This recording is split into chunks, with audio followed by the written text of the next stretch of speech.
Thank you so much for spending your lunch hour with us today as we close out our fantastic Festival of Culture held this week in partnership with PRCA and Intent Health.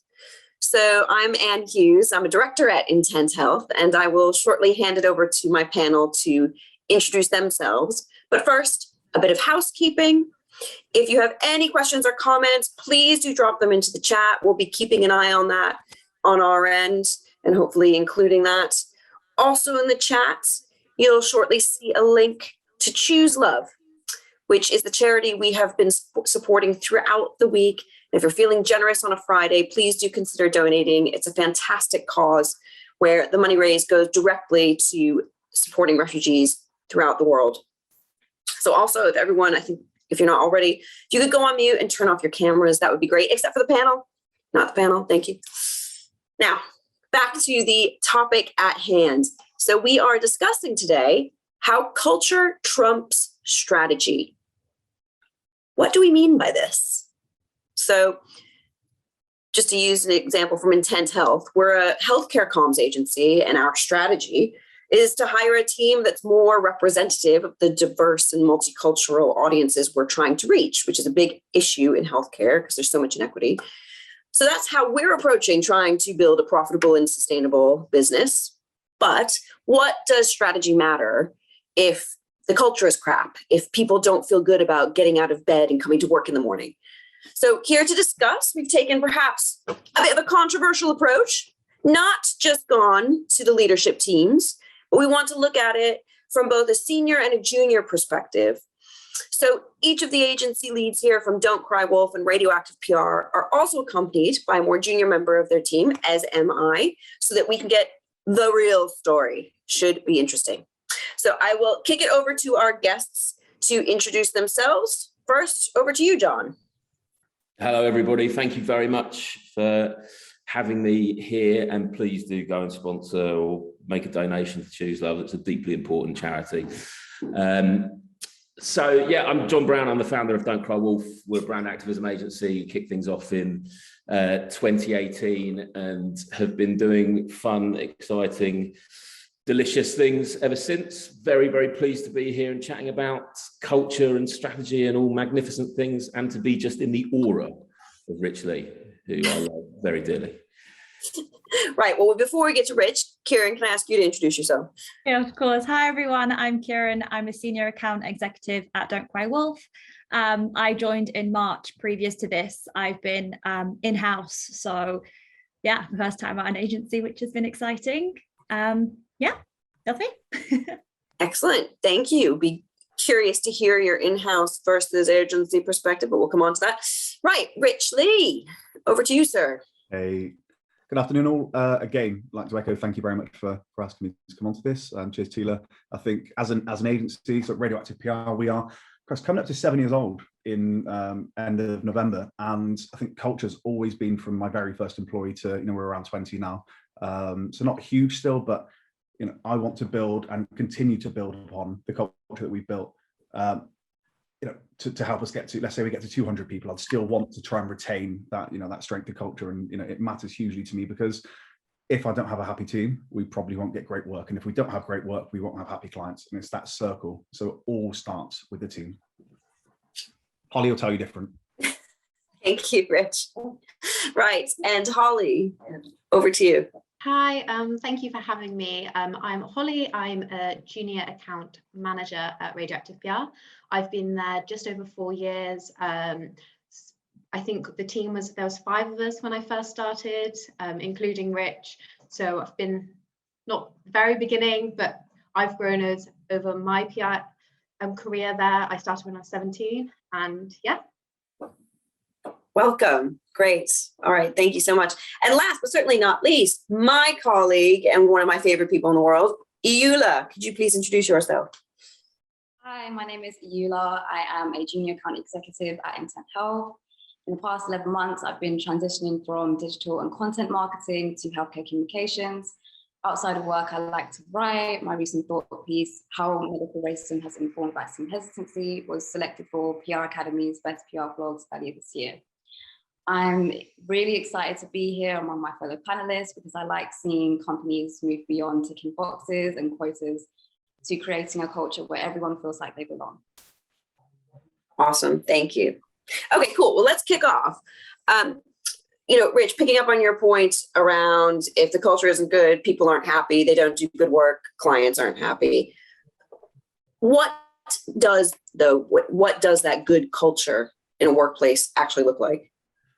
People that want to be there, people that want to work with you, people that don't leave, people that feel respected, appreciated, people that accept and feel from the employer that they're not just a pawn to be pushed around. They're somebody that actually demonstrates true value and gives back. So we've talked endlessly in the industry about unpaid internships, for instance. Holly started as an apprentice when she was 17, as she touched upon, and I'm keen to try and find people from all backgrounds, not just your traditional roots into PR. I think when I looked into some of the data years ago, I found that more people were privately educated that work in PR than work as MPs in the UK. And I think it's 40-something% versus 30-something%. And it's just trying to find people that, of course, those people, it's not like they don't belong in the industry, that, everybody at every level has an incredible amount to give. It's just, how do we find your Hollies? Somebody that didn't know what PR was, and since she's been here, has only been promoted multiple times. How do we find those people, retain them, keep them happy? And fundamentally, we all have to work for a living. Every single person on this call has to work and has to earn money. Let's do it in a place where we enjoy what we do, where we work with and for the people that we call colleagues, where we, where you celebrate the highs and you learn from the lows together. And I think my culture background is probably informed from a sporting background. It's very rugby orientated, where you're only as strong as your weakest link, and that for me is it kind of informs everything. It's all about showing leadership, putting your hand up, never being afraid to get something wrong, because you never know when something might work. So yeah, that's what culture is to me. It's about bringing people together and just being the best team you can be. It sounds incredibly corny, I appreciate that, but I don't care. So yeah. And yeah, from your perspective, you're starting an agency, having that vision. It sounds like you went into it with a very clear idea of what that looked like. So Holly, let's hear from you. How is it actually? I was going to say, you're probably wanting me to come here. No, I'm not. Rich is lying. But to be honest, since day one, that is all Radioactive has been for me. I'm kind of I say sad, but I think the whole Radioactive team is that kind of person. Is we rave about our job. We rave about Radioactive being a place for work. I remember one of my first days I came in and Rich was like, oh, we're going paddleboarding in a couple of weeks, like on our Friday. And I was like, oh, okay, cool. And I think I remember going home and being like, wow, telling my mum, wow, this is what we're doing. But on where I was supposed to be working for that day. I think that's continued. As the agency got bigger, we continue to do things like that. And I think from the juniorest member coming of the team that comes in, they know that we are as it's stereotypical, but we're a dysfunctional family. And I think we like to keep that. I think although there is the senior members of the team and there are junior members of the team, there's never a divide. I think in PR, sometimes you're put in a position where you have an ideas meeting where not all industries will be a junior member of the team will be put in a room with some of the bigger senior members or the founder of the company. And I think with being a smaller agency, we come into that position quite commonly, but in those, and you have to say your thoughts, you have to give your ideas. But I think we, like Rich said, no idea is a bad idea. And we always promote that. We say sometimes the worst ideas come out with the best ideas. What one person will say, someone else will, oh, actually that sparks this idea and we'll build upon it. But I think sometimes, although you'll be put in these positions, they always work out for the best. And I think a Radioactive, we will just joke. And sometimes the worst ideas come from Rich. Sometimes they come from me. No, but it just people, and I think I have to agree with Rich. I think we pride ourselves on that and we work for and with each other to get those good results. Yeah. I mean, it sounds like you guys have something really special where, people feel like they can really be themselves. And I've always said that nobody learns in a fear environment. Your brain is much more open and much more sponge if you can feel comfortable and feel like you can make mistakes, and then no one's going to judge you for that. So we've got Anne Harrod, who kind of leads on our business development and culture. It's a big part of her job. 40% of her job is ensuring that culture is kind of not something that just gets banded about. So it is looking at policies, it is looking at team things that we do together, and it's not forced fun. But one thing that she touches on all the time is bringing your authentic self to work, and not having a work you and an outside you. We'd hate that. We'd hate somebody came and felt like they couldn't, I did this at the weekend, or or whatever it is. It's got to go deeper than that. It's truly recognizing that, again, in a society like we find in 2021, where there are polarized views, it's saying, what, it's okay to think differently to that person, because we're going to get the best out of everybody if we're all at least honest with each other. Within boundaries, obviously, it's like, hey, don't go too far with your thoughts on this. It's hard to get there without an exact example, but I think everybody appreciates the other person. Absolutely. I want to pick up on something you said and ask John about this. So you've got a dedicated person who it is their role, it is a percentage of their role, and they are measured by retaining and enhancing this culture that you created. So John, how do you make it real? It's great to have a vision. It's great, let's go paddleboarding. Let's have like free bagels on a Monday. But, what else do you need to do to make sure that you're really keeping this beautiful culture that you create? So I think the measure which we sort of bring into this, and I think it's kind of worthwhile saying that sort of culture isn't something that's like storyboarded and written up on a few documents, and kind of I find it almost slightly odd to measure it anyways, because it's quite an organic, living, breathing thing that should actually ebb and flow with the personalities of the people, but have a kind of common direction. And that commonality is kind of what you look to sort of just, I guess, sort of nudge people towards gently. But I wouldn't, and this isn't to say that it's not the right thing. I wouldn't hire a head of culture. I wouldn't bring in a head of culture, because I find that it leaves, it's firstly an enormous role for someone to say, well, culture's your problem. But in my mind, it's something that grows quite organically, almost spiritually out of the team, that is kind of then sort of shuffled towards a common good. What we try and aim for is a sense of fearlessness. That's what we want. That's what we want to try and achieve, is fearlessness.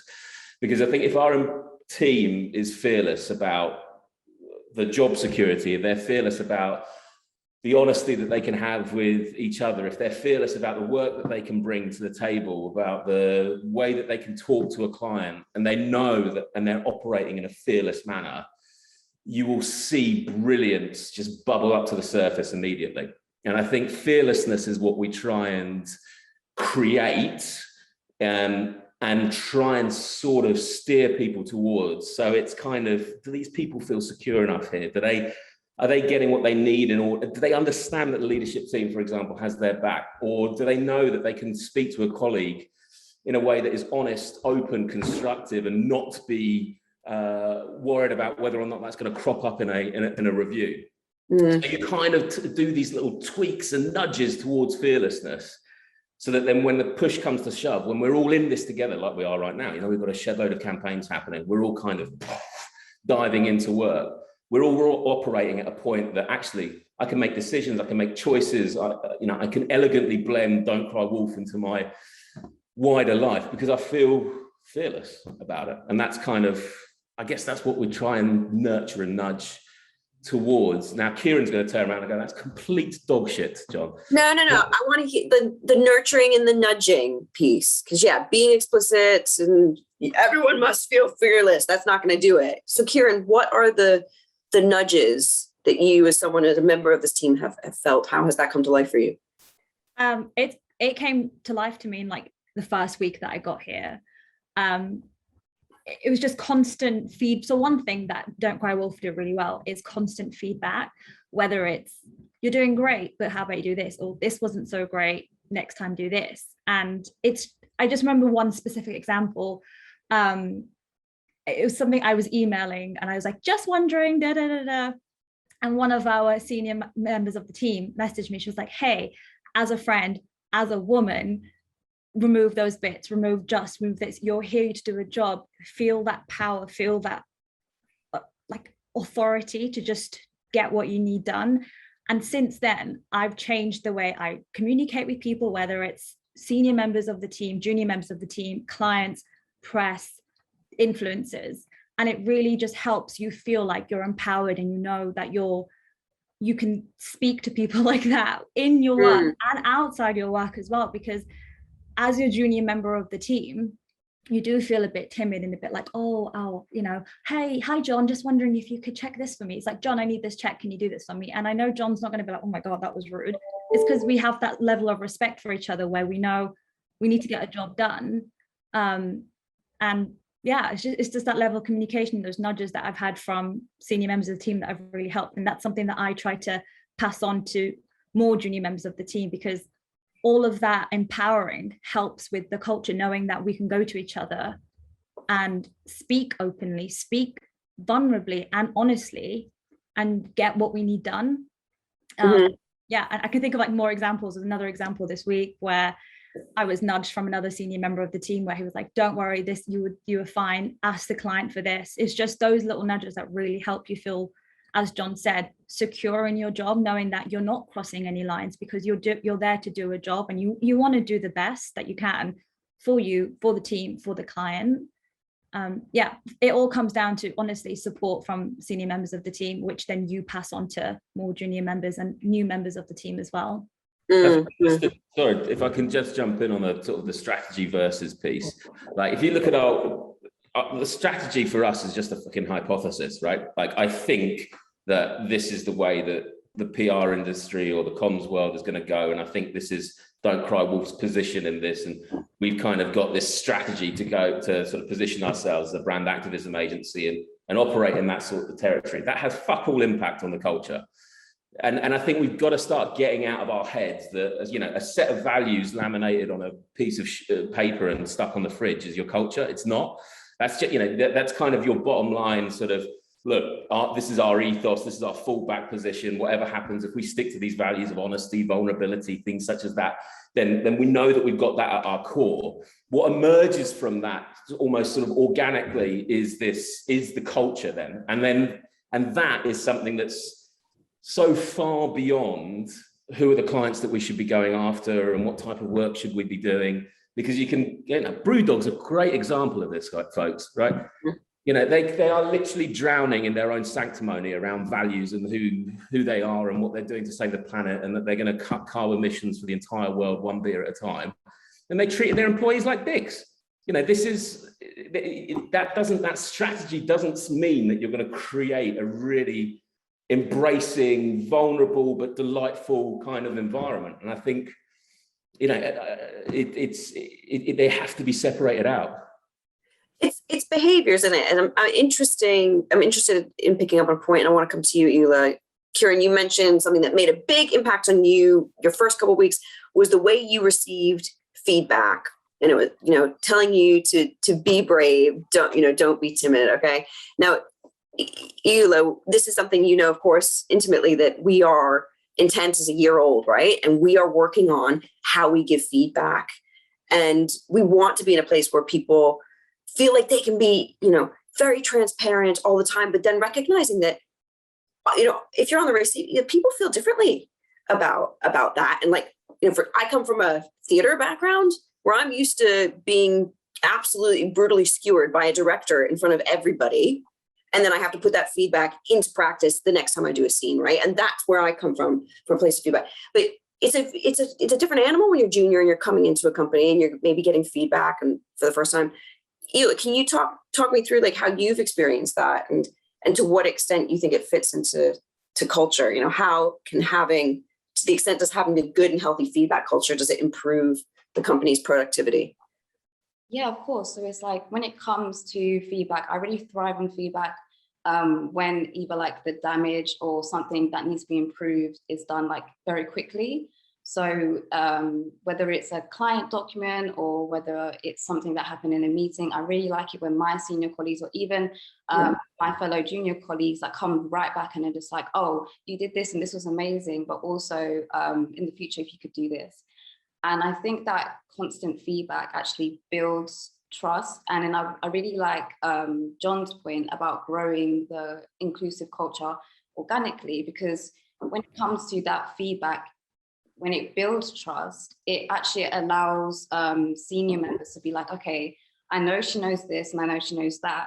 And then now I can tell her, can you develop an idea for a client proposal? Can you present for a client pitch? Or could you do this document for me? And they would have never had that type of trust in you if they didn't see that you are taking in that feedback, being open to that feedback, and obviously having that culture of bravery to say, okay, cool, I can do this because I've done this before. Just let's say one thing that runs through all of these things, and something we talk a lot about internally, is like the most powerful thing I think I've ever said to people, and then I hear it around the agency, is I trust you. And like, so that, to John's point, to Kian's point, to your point then, and hopefully Holly would say the same. It is just saying, I trust you. And knowing, it's like, it's not what's the worst that can happen, but it's just, like, I give you my support, your team are there to support you, again, work with and for you, that's the whole point. It's, I trust you. And again, we work in a people business. We don't have machines. We don't, yes, we do, but they're a tool. We don't have anything except for the people around us to keep us doing what we do. So, if you can't trust the people around you, and again, back to the sporting analogy, you have to trust that person would do for you what you do for them, and that comes top down. This week alone, throughout August, even, obviously it's big holiday season, we saw some of our account directors pitching. Now, ideally, that's not going to be happening, but the great thing there is that everybody knows, okay, hey, if I'm on holiday and this needs to be done, I've got, they've got my back, and they can do what I can do, and they can support me in doing it. I've seen at other agencies, I remember one moment where I saw an exec go to a senior account director, and they said, oh, this thing's happening with this client, I don't actually know what to do. And they went, it's actually not my client, can you go and talk to that person over there? And that broke my heart, because I just thought, if we're in this together, as we are, and that person's come to you and they've got the balls, they've come, it's kind of scary going to somebody at another agency that's senior to you and saying, I don't know what to do. And I think we need to your guys' points, we need to encourage that it's okay to say that you A, you fucked up if you have, or B, you don't know what you're doing. That's okay, because guess what? I make up what I'm doing most of the time. Pretty much every day I make something up, and it works. I don't know what I'm doing. Or it doesn't. Do you know what I mean? So it's just, I trust you, and I trust that you're not going to break this thing, because do you know what? You can't. And even if you do get it wrong, that's okay too. So yeah, thank you. I think, the trust line there was just something I really want to pick up on. Thank you so much for that. I even just want to quickly add to that, and then basically say, when it comes to the trust that my senior colleagues put in me, I know that when they step away, whether they need to do something, they need to take a sabbatical, or they're just not there for like a client meeting, because we've gone through the client documents, or they've given me the trust to go do that, I can say to myself, like, look, I may feel nervous about this coming up, but I'm seeing this stuff right in front of me. I've done this, and they've given me like great feedback. And it just gives you that confidence to be able to be in that room and own it. And that's really hard for juniors. And it was really hard for me when I first started, but with the amazing culture that is at Intent Health, I've always felt valued and celebrated. So I think that Rich and Anna, we're all independent agencies, right? We don't have like investors behind us and like sort of all that sort of thing. So I think there's probably a nuanced difference. We probably should caveat that, right? Is that, if you've got a shitload of investors behind you, all trying to eke out profit margin, and, huge networked agencies and stuff like that, it's a trickier thing to solve. So I think we should be probably cognizant of that whilst we, celebrate how magnificent all of our cultures are. We're also, in comparison, we're sort of fairly small businesses and compared to the larger PR world. But I think here is where I found, Kieran, your experience fascinating in a sort of more corporate world, which was that when it started to be forced, it started to fall apart, right? And I'm just trying to, because we obviously had a brief chat about this previously, but I wonder whether that desperation to get culture forced at a really sort of, you know, big corporate level is where things start going wrong. But I don't know whether you wanted to chat. Yeah, no, of course, yeah. So I come from I started my career in PR at a corporate global company, huge. Gosh, so I think I was about a year and a bit into my career there. The senior management, we're talking senior management who aren't on the floor with us, who aren't on the office floor with us, come in once a month, give us a report on sales. They see us, that's our interaction with them. They realized, hey, culture isn't so great here. We need to fix this. So their solution was, instead of speaking to us, speaking to the members of their team, speaking to middle management, junior members. And I was like right at the bottom here, like right at the bottom of this company. They didn't speak to any of us. And what they decided to do was employ culture champions. And what that was managers nominating members of the team, so one from PR, one from marketing, one from social, to be culture champions. And their job was to basically force culture on us. So they would do an event once a month, whether it was Halloween, pumpkin decorating, or cookie decorating. And it's like, that was nice, but it didn't help. It was like it's like that meme, putting a plaster on a wound, and it just didn't help at all. And it was just such a weird feeling watching culture champions running around trying to fix this issue that came from top senior management. And because they didn't know what the actual problem was, what the root problem was, they just thought this would fix it, this will fix the problem. It didn't. And looking back, it's quite funny you said that, like, what happened was a lot of us just left. We couldn't deal with it anymore because they weren't trying to actually fix the culture problem, because there was a culture problem. They just thought, this will fix it. This is an easy fix. But we won't talk to anyone. We won't talk to anyone in the team to find out what the actual issue is. We're just going to decide what's the solution. And I left. Lots of people left. People are still leaving, and it's a horrible feeling, because it's such a great company. I loved it there, but the culture wasn't great. No one felt valued. Yeah, it's just such a contrast to where I am today. Like, gosh, I'm not even saying this because John's on the call. I promise you, such a contrast. Well, can I ask though? So there's a good, Tila just dropped a question in the chat, and just on that, because, you know, how do you have the conversations about culture when there is an issue? And I think, you know, your point about being in a big corporate, you know, that's my background as well. Been there, done that. Equally, we have clients who are very big corporate entities that hire us to, when it comes to communications, there is a cultural element of that. And it just, you know, how do you, you know, what would you say in terms of really anyone here, you know, how do you have the conversations about culture when something needs to be fixed? What do you do? When I was in a global corporate company before I was at Intent Health, I did see that there was a lot of forced fun. So that they had like this idea of, okay, we have an inclusive culture because we've hired so and so and so and so. But when it came down to it, it was like, okay, we're going to do team drinks, we're going to do these things that, like, when it came down to it, it's like only extroverted people who drink, people, what is it, that like to do that type of stuff, would only show up. And then like a lot of people or a lot of employees did not show up because when it came down to their faith or maybe their history with alcohol or the fact that they're also introverted, they did not want to be there. And what happened with that is a group of us like got together, and then we spoke to the senior members, and then we were just like, it would just be great if you included everybody within these team outings, or whether it's activities. And it's just like, it can just be something as small as like karaoke, for example, like, because everybody listens to music or that type of stuff. But when you have a certain status quo and then refuse to address this status quo, then there's like that anti-inclusive culture that is leading to systematic inequalities within your company.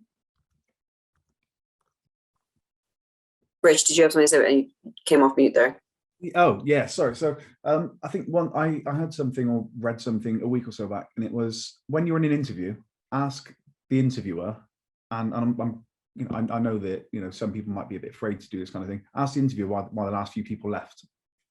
And I love that concept, because I would very happily talk about why, you know, we retain really, really well. You know, I'm really proud of it. The last person that left for a job 10 minutes from him, and it was about an hour's commute, or 40, 50 minutes, you know, if he's coming to the office, 10 minutes from him, same money. And he said, because I want to do something in my community.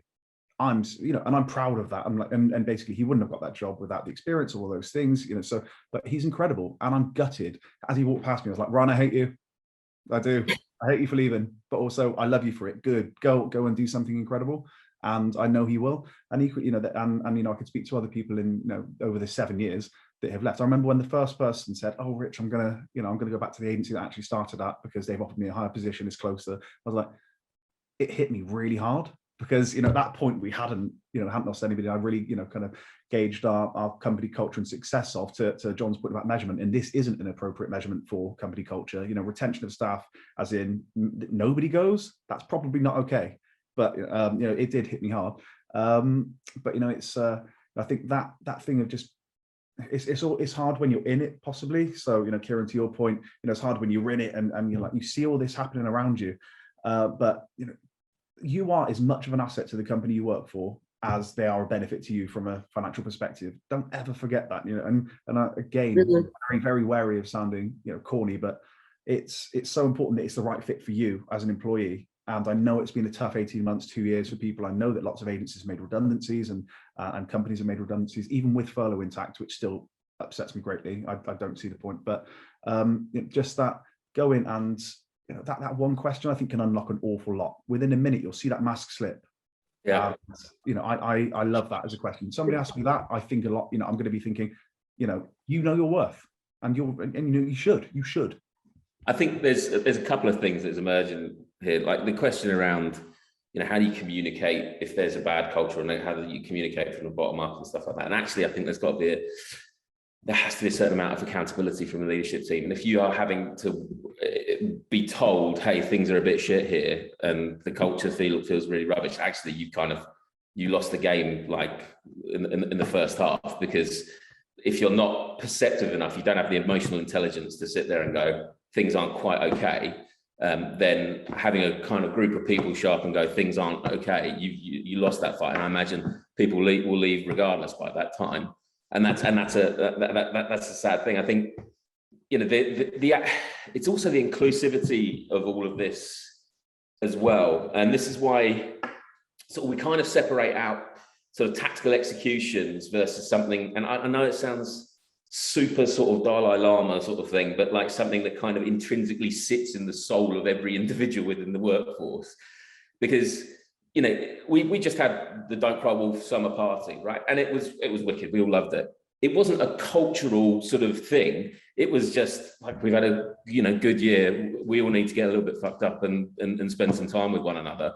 Let's do it in a field and get the company to pay for it. Now, some people lent in massively into that. Some people didn't so much lean into that because it's not their personality profiles, but collectively they all knew that it was being done with love and with positivity in the heart. So we all kind of embraced it. And I think that is where sort of tactically you've got to make sure that there's elements of how you want your culture personified in different ways, so that you are making sure that the person who actually really, really loves being alone, sat in a room, doing incredible work and being praised for it, feels as though they're a part of that culture, as well as me, who spends 3 hours sort of dancing to really, really poor music at an obscure time in the morning.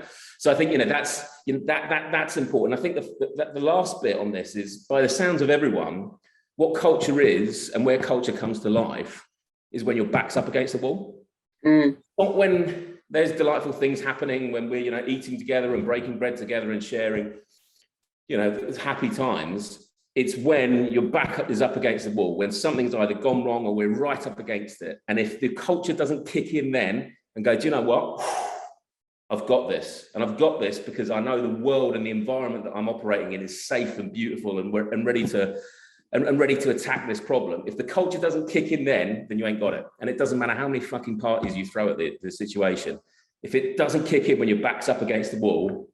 Can you give us an example? One of those times, one of the challenges. Oh, we can give you one from the last hour. I mean, you know, we just had one of the sort of biggest pitches of our our entire agency life, and Kieran, me, a couple of others sat down there and go, do you know what? This is huge for us. But I tell you what, we're up against it. We're up against it massively in terms of time pressure. The best thing that we can do is just learn from this, have our opportunity to be our most authentic, weird little self in an environment that we probably really shouldn't be in, and see whether this really kicks into gear for us. And actually, it was the culture that I think gave us that kind of opportunity in the first place to even be considered for a brief like that. And that's on the positive side of things. On the negative side of things, you know, we completely fucked up an award interview recently. Completely, didn't we, Kieran? Absolutely messed it up. Completely messed up an award interview. It was calamitous. We didn't prep for it. You know, we didn't do the right stuff on the actual call. The technology failed. It was a complete calamity. Honestly, we spent 15 minutes just collapsing in laughter in front of 5 stranger judges, and that was it. I mean, that was the end of our that was the end of our process on the awards front side of things. And actually, it's going to go down as one of the most enjoyable moments of Don't Cry Wolf's history, is where we completely fucked up an awards entry. And we looked at each other and went, oh, fucking hell. Oh, well, next year. So humor is a big part of that, clearly. I mean, look, Rich said something really important, actually, which is like, what's the worst that's going to happen? I mean, really, what's the worst that's going to happen? You know, just keep pushing it forward. Just keep like butting up against that boundary. What is the worst that is going to happen? You know, just keep embracing it, being your weird, authentic little self. We operate in a creative industry, folks. Like, this is, you know, we have the most extraordinary job in the world to kind of come up with creative, weird and wonderful, mad little ideas, get paid to execute them, and then see whether it works or not. Yeah. That's insane. So just have fun with it. What's the worst that can happen? Genuinely always been my ethos. Like, whenever I look at, like, I guess the Twitter sphere, you know, I just think, stop taking yourself so seriously. Do you know what I mean? Just take a step back and recognize. To your point, I've written that a handful of times. That I remember when I first came in, I saw a stunt for Resident Evil, the video game, and it was a body part treasure hunt around London. And I'd been in PR a couple of months, and the person that did it, I forget the agency that he was at now, but the person that did it, Matt, he's become a really good friend. So I just messaged him and I said, that's really cool. I genuinely can't believe we get paid to come up with stuff like that. And I still now, 13 and a half, 14 years on, go, Christ, I get paid to come up with, you know, weird and wonderful things, and you know, really trying to imbue the team with that kind of enthusiasm for it as well. But it doesn't take much imbuing, you know, they're already there, where they're like, I think you know, I'm doing little but echo, you know, it's just, we should enjoy what we do and not take ourselves so seriously. You know, I'd be upset if anybody was like, Rich, Christ, get off your high horse about insert thing here, because all I want to do is have a laugh with this. And you can, you know, yeah, you can sometimes, you can see it and you go, oh, that person probably just needs to, you know, take a step back, just go have a weekend off, Jesus. Yeah, 100%. I mean, I can call to mind a situation working with Jane, our founder, where I was just, you know, riddled with anxiety that there was going to be some consequence of some whatever F up I'd made. I should just be swearing freely with John, but and all she said to me was, Anne, it's not a big deal. Life goes on, you know? And, you know, and I was like, yeah. And that, you know, don't sweat the small stuff piece. And it totally helped me have that reaction with someone else later on down the line. Holly, I want to hear from you, you know, this idea, you know, don't sweat the small stuff, have perspective, that being part of the culture so that, you know, you can laugh at yourself and move on. You know, is there a situation that comes to mind for you where that really hit home? I think just sounding it also, it's just remembering that we're all human. I think sometimes, in business, you forget, like, people senior to you, just like, or they're like some robot, or they're like, they don't amongst. And I think, although, yeah, like you said, John said, you could just throw parties and things at it. Like, I think it's the little things to remember. Like, do you know, Rich is, although he's my boss, he's another person. He makes the mistakes and we do the things. And I think I don't know. I'm trying to think if I've had something that comes to my head as an example of people messing up. But I know for myself, I remember before I've sent something out, or I've like, oh gosh, I forgot to do this, and I just turned to my senior member of the team, and we use WhatsApp in the group. And I think sometimes this fear, and like, it's all about fearlessness, like John said right at the beginning. I think sometimes as a junior member of the team, it's the fear of saying and presenting your issue or something you've potentially done wrong to an entire team. And I've before messaged one of my senior members of the team on WhatsApp, because I've been too scared to say it out loud, and be like, oh, this has gone wrong. Or vice versa. I remember one of my first weeks in, a member of my my manager at the time, she just WhatsApped me and just said, oh, hey, just to let you know, similar what Kieran said earlier with a member of her team WhatsApping her. And I remember just sat there thinking, thank you so much. Like, thank you for not saying that out loud and maybe making me feel a bit insecure at that moment in time, presenting that I've had an issue and we both know that I've done something wrong. But, you know, not everybody in the member of the team, you didn't have to point me out and make an example. But at the same time, I will sometimes, then I'll be like, oh, you know what, guys, I've done this. And then, for example, then I can go to my other members of the team, you know what, I've done that and it's been fine. Or, do you know, if you've got any issues, please just WhatsApp me. And I think that goes down the line. And I think I'm now in a new role as a junior account manager that I'm starting to then have more junior members of my team. And we recently had, as Rich said, we like to have apprentices on or interns. And I said to them, I said, do you know, any issues, WhatsApp me.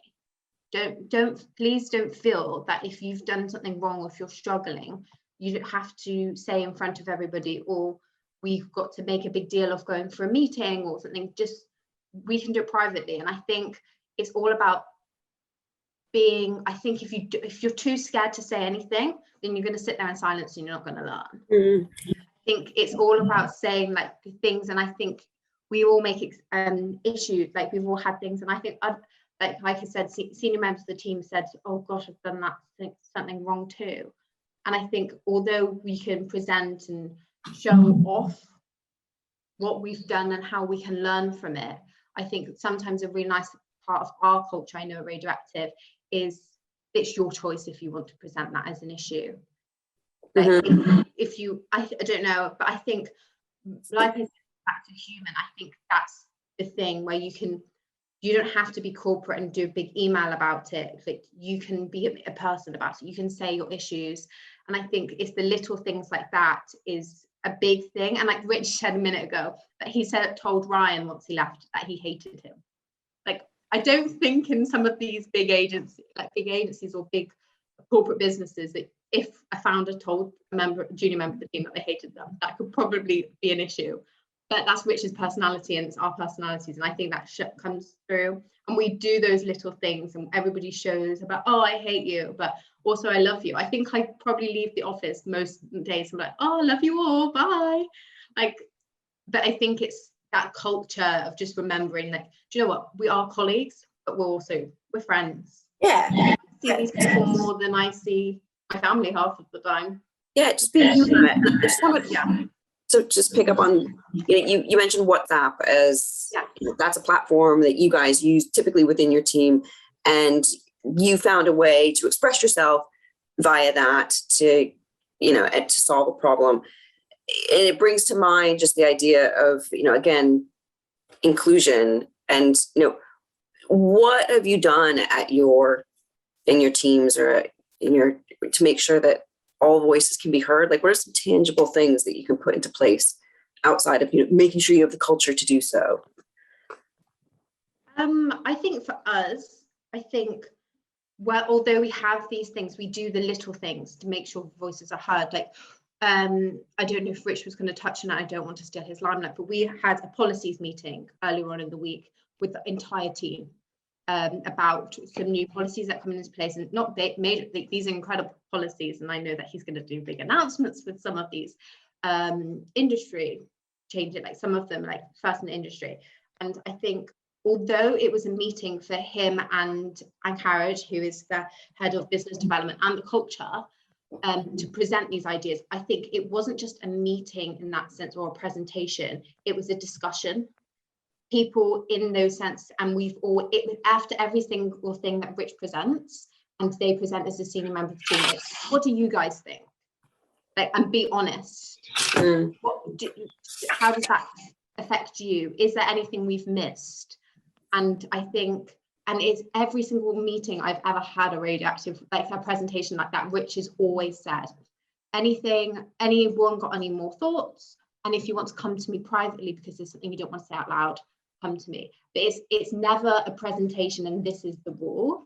It's this is what we're thinking. What's your thoughts? I think that and in that meeting, it was the entire team, from the interns, but at the same time, we'll joke about it and we'll talk about it and we'll laugh. Like John said and Kieran said, when they had their thing, although this is a serious meeting, we'll laugh about it and we'll joke about things along the way, because I think it shows that comfortability, that we're all comfortable around each other, and nothing, you can bring up an issue or bring up a thought.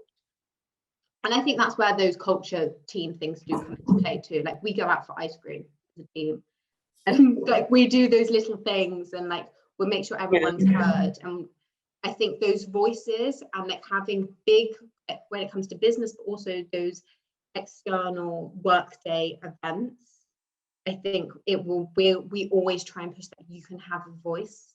And if you say that out loud and to everybody, or if you say that personally to Rich in person or a message, or to anybody else in the team, you can.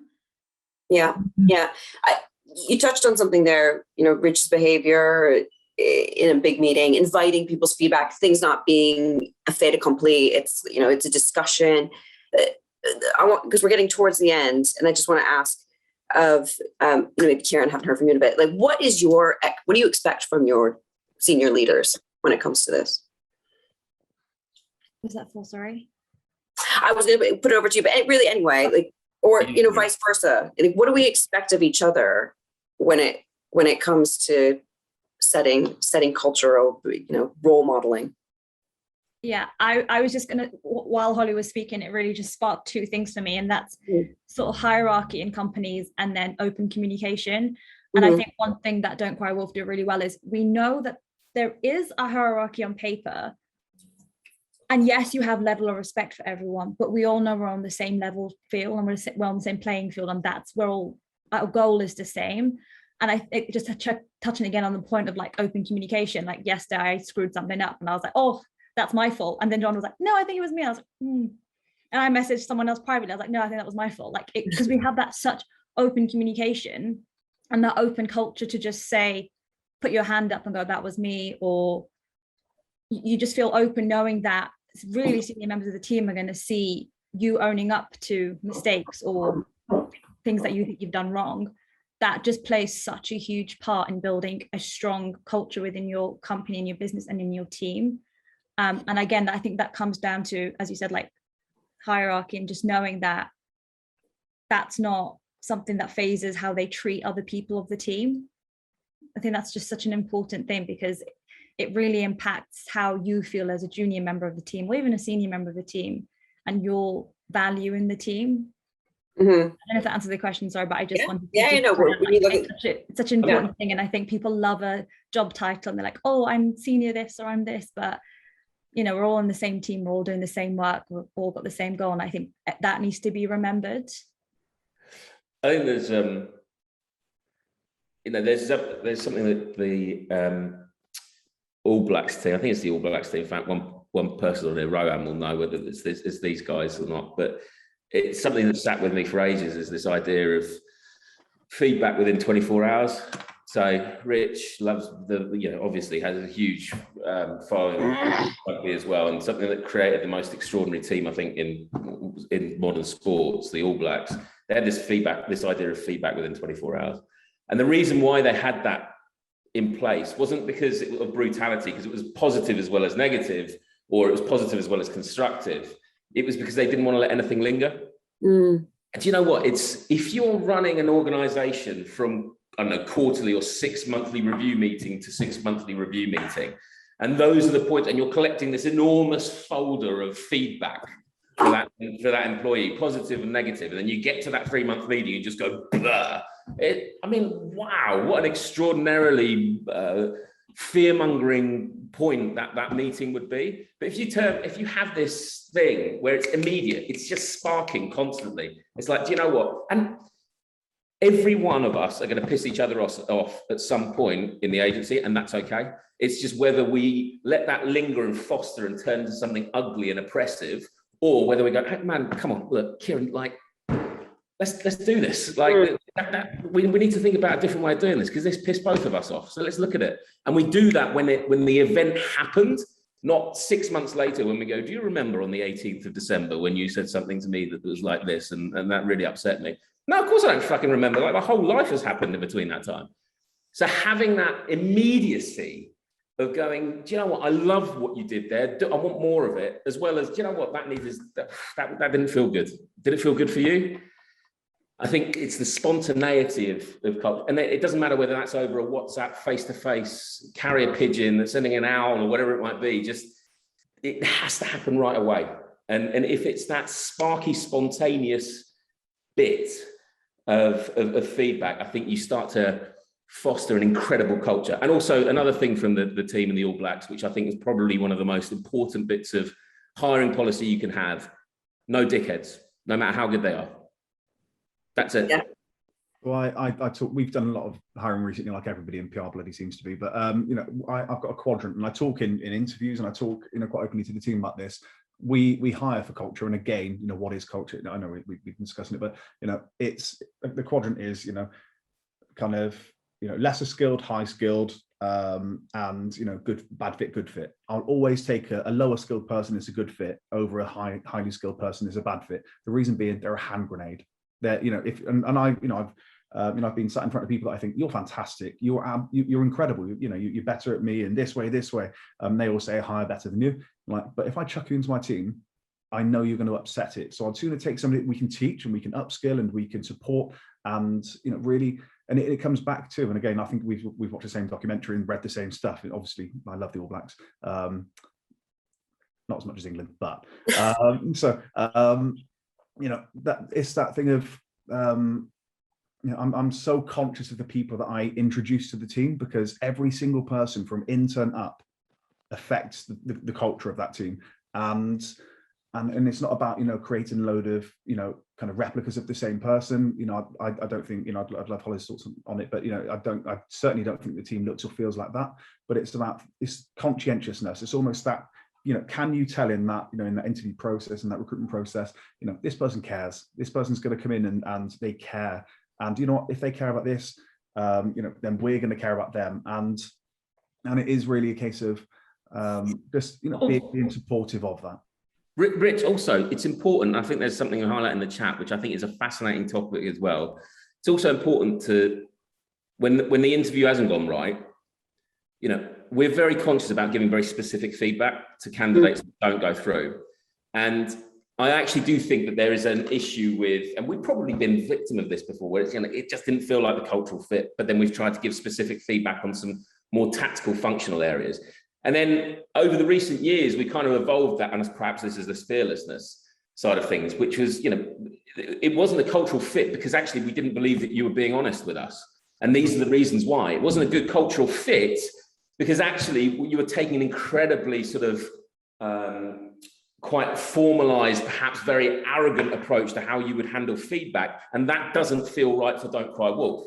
So I think if you stop where going, this wasn't a cultural fit, see you later. Actually, it's just that's a cast off comment. No, sorry, I'm not saying that I think it's like, you have to be more specific. Why not this culture? Is it because of honesty, accountability, vulnerability? Where did the bit of the culture piece kind of fall away? I think if you provide that specifics, it's deeply important. I don't think I can speak for everybody, obviously, but I think that accountability piece for me, and again, sport, it's if you've got somebody that will claim success very, very quickly, you've got somebody that will blame other people very, very quickly too. And, I often see that kind of, that's that sort of behavior, or, have certainly seen that sort of behavior in recruitment where, and again, seen it in other agencies where, you're in an ideas meeting, and again, one thing leads to another, which leads to another. No one concept campaign, that goes on to be incredibly successful is the result of one person ever. Yet, those people that reach for it, and mine, that was me. And for a fact that if that person is coming in and recruiting like they've, like they single-handedly ran an agency as a senior account exec or as an account manager, they didn't, and again, there are myriad ways that campaigns get to execution and successful execution, but that person won't necessarily take feedback, particularly well, because we always say, like, if somebody's not doing their job particularly well, then there are generally two reasons. One, time management, which is on them, but equally, that's still on us. We can teach that, we can help, we can support with that. Or I'm giving too much work, or we're giving too much work, down the line. Both things belong to us as problems to solve, and it's not to take, complete, responsibility away from the individuals. It's just to say, we don't want this claim success, kind of slopey shoulder blame culture. Part for me is like, we don't win like that, because I'm going to fuck up, as Holly says, and also I love the fact that she can, in a room of people, say, do you know what, Rich makes mistakes? I'm like, God, I do. Do you know what I mean? So I love that, because, every one of us. Fired after this call.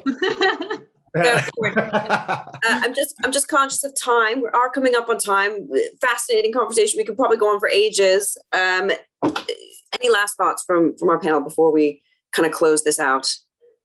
There were so many themes like across the senior panelists about leadership, and I'm really glad that like within their respective cultures that they have that accountability. And I think that when it comes to culture, whether it's the CEO, the founder, or the director of a PR company, if they can lead by example, then everyone will follow. So it's like, for example, I really love how Jane, our CEO, is like, literally, if it's 6 p.m, don't message me, because then that makes it, in my head, I'm just like, okay, cool. I don't have to be the last one in the office. I don't have to clock out at like 7 or 8 p.m.